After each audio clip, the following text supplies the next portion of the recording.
You may have heard this expression, o baka po kayo ay nasabihan na po ng inyong mga anak na si mami, si daddy, si kuya, killjoy. Yung mga killjoy daw po, sila daw po yung mga taong pumuputol ng kaligayahan ng tao. For example, masaya ang kwentuhan, tapos bigla kayong pinauwi. Nanonood kayo ng TV, bigla kayong pinatayan ng kuryente. Kumakain kayo na masagana, bigla kayong tinanggalan ng pagkain.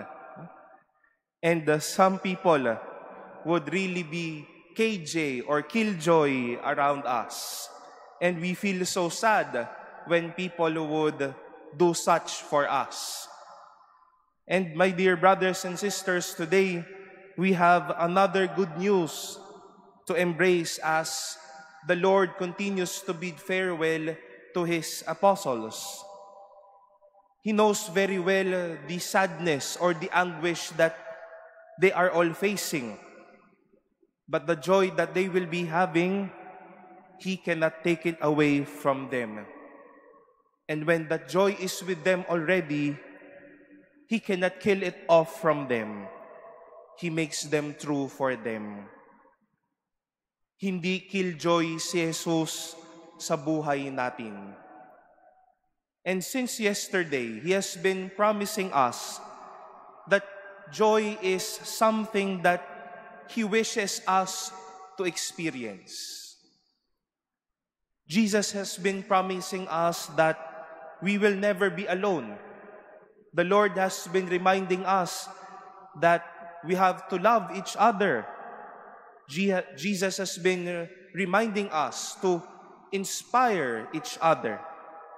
And this and many more are but joys in life. Experiences where we can really say, I have experienced joy. At ito yung mga bagay na ayaw patayin o tanggalin ni Jesus sa atin. These are joys that He won't kill from us. Joys that He won't take away from us.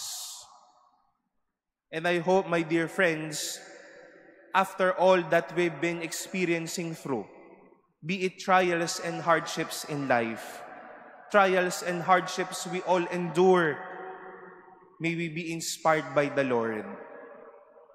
Huwag din tayong killjoy.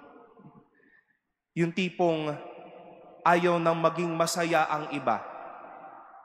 Inaalis sa isang mahal sa buhay, sa isang kaibigan, yung kapasidad niyang maging maligaya sa buhay na ito. Yung ayaw maging masaya ang iba at ayaw ding maging masaya para sa iba. Jesus is not KJ. He is not killjoy in this life. God would never rob that joy away from us. He wants us to hope for it, to embrace it, and own it. Let it be our own attitude as well, my dear brothers and sisters, to give joy, to sustain that joy that we all wish to share, and not to kill that joy God is blessing us all with.